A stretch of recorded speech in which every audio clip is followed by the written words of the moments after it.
Assalamualaikum warahmatullahi wabarakatuh. Kali ini kelompok kami yaitu kelompok 10 akan menjelaskan materi yaitu tentang ekonomi pembangunan berkelanjutan. Dalam penjelasan kali ini kami akan memaparkan beberapa bab tentang mengenai pembangunan berkelanjutan. Baik, saya akan menjelaskan materi yang pertama tentang pengertian ekonomi berkelanjutan.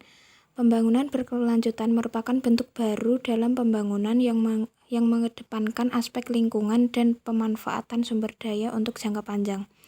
Tujuan pembangunan berkelanjutan atau TPB hadir dalam rangka mengakomodir segala perubahan yang terjadi setelah berakhirnya era pembangunan milenium serta memasukkan beberapa tujuan yang baru. Selanjutnya, pembangunan berkelanjutan dapat menjadi suatu bentuk rancangan yang dapat digunakan pembangunan sebagai penyebab kemiskinan terkait dengan adanya utang yang belum dilunasi dan pihak terkait yang lepas tangan akan keadaan tersebut. Pelaksanaan kebijakan dan pembangunan untuk mengatasi kemiskinan pun menjadi hal yang banyak menjadi sorotan untuk segera dibenahi. Selanjutnya akan dijelaskan oleh rekan saya. Assalamualaikum warahmatullahi wabarakatuh. Nama saya Alivia Nur Faizah, NIM 63020190153. Untuk selanjutnya saya akan menjelaskan tentang materi, isu, dan upaya yang dilakukan dalam pembangunan berkelanjutan. Nah, dalam hal ini terdapat beberapa isu dalam pembangunan berkelanjutan, yaitu yang pertama, perubahan iklim global, yang kedua, penipisan lapisan ozon, yang ketiga, menurunnya kualitas lingkungan, yang keempat, menurunnya keanekaragaman hayati, dan yang terakhir adalah masalah kemiskinan. Nah, dalam materi pembangunan berkelanjutan yaitu menyebabkan beberapa masalah lingkungan dari pembangunan tersebut, yaitu yang pertama, pembangunan pertanian, perkebunan, dan peternakan, menciptakan siklus karbon pemanasan bumi dan perubahan iklim. Selanjutnya yaitu siklus tata air terganggu, erosi, banjir, dan kekeringan. Nah, pembangunan yang selanjutnya adalah pembangunan industri yang menghasilkan limbah padat, limbah cair, limbah gas, bau, dan kebisingan. Pembangunan ini menyebabkan yang pertama pencemaran air sungai, yang kedua pencemaran air sawah dan air laut, dan yang terakhir adalah pencemaran air dan udara yang digunakan masyarakat. Selanjutnya yaitu terdapat beberapa instrumen pengendalian kerusakan lingkungan. Instrumen tersebut adalah yang pertama, tindakan bersifat preemptif seperti penyusunan tata ruang, penyusunan dokumen AMDAL atau analisis mengenai dampak lingkungan.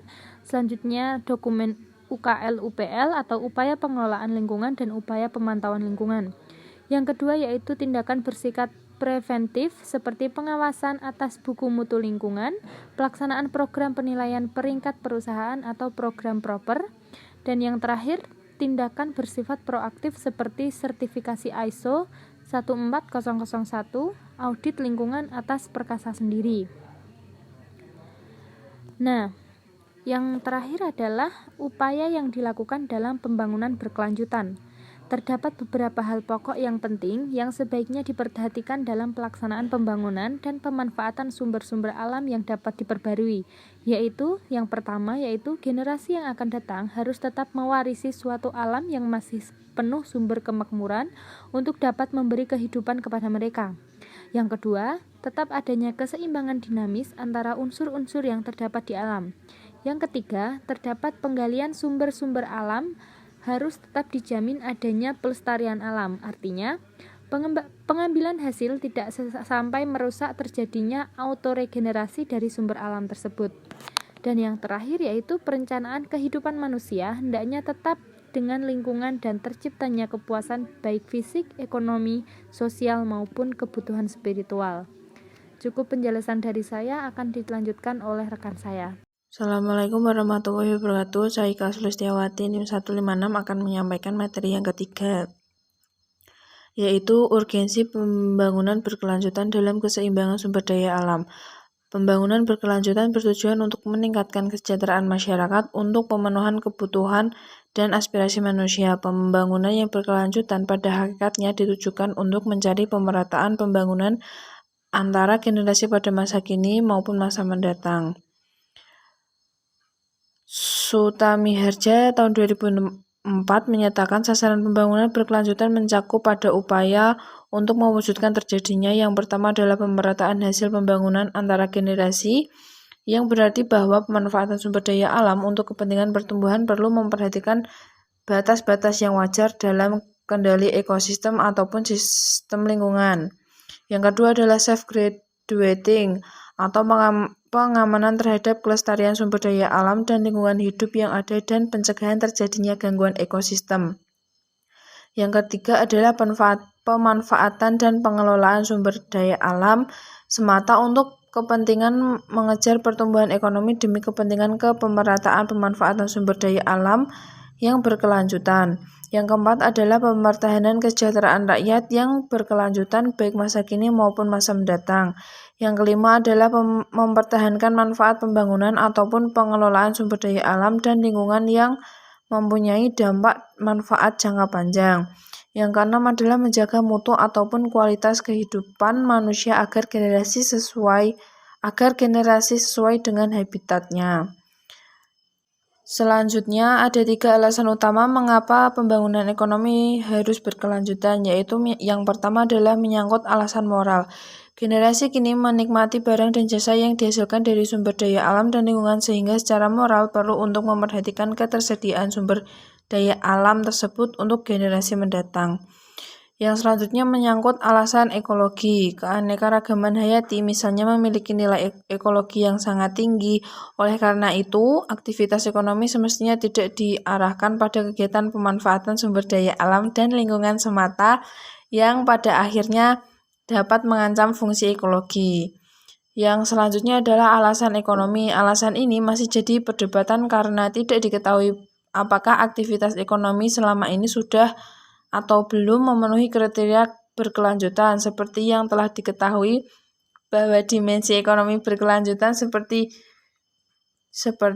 cukup kompleks sehingga seiring aspek berkelanjutan dari sisi ekonomi ini hanya dibatasi pada pengukuran kesejahteraan antar generasi. Akan tetapi pada kenyataannya aktivitas produksi yang tinggi dapat saja terjadi bersamaan dengan kemelaratan yang tersebar luas. Kondisi ini dapat membahayakan lingkungan. Jadi, pembangunan berkelanjutan masyarakat akan terpenuhi kebutuhannya dengan cara meningkatkan potensi produksi mereka dan sekaligus menjamin kesempatan yang sama pada semua orang.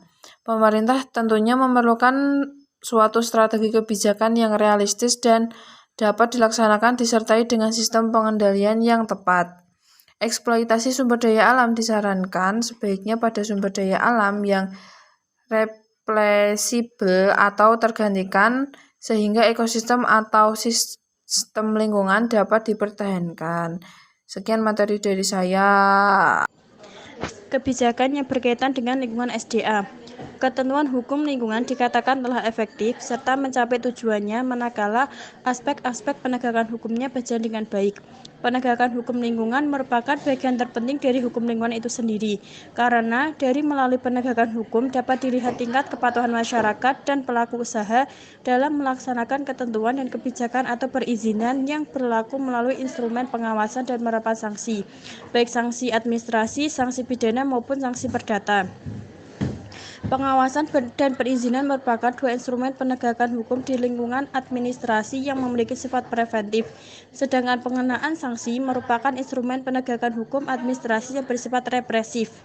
Dalam prakteknya, kedua instrumen itu tidak dapat dipisahkan secara tegas. Pengawasan dan perizinan yang bersifat preventif menjadi syarat bagi dijatuhkannya penerapan sanksi yang bersifat represif. Penerapan sanksi administratif lebih ditujukan untuk menghentikan atau dampak pelanggaran atau memulihkan lingkungan pada keadaan semula. Masalah kemiskinan penegakan hukum lingkungan perlu dicermati dengan meletakkannya salah satu sistem hukum penegakan hukum lingkungan, karena jika tidak ada mengurangi unsur kepastian hukum itu sendiri. Dalam pasal 97 UU PPLH ditegaskan bahwa tindak pidana lingkungan sebagaimana diatur dalam UU PPLH dikualifikasikan menjadi sebagai delik kejahatan. Sekian penyampaian materi dari kelompok kami. Terima kasih. Wassalamualaikum warahmatullahi wabarakatuh.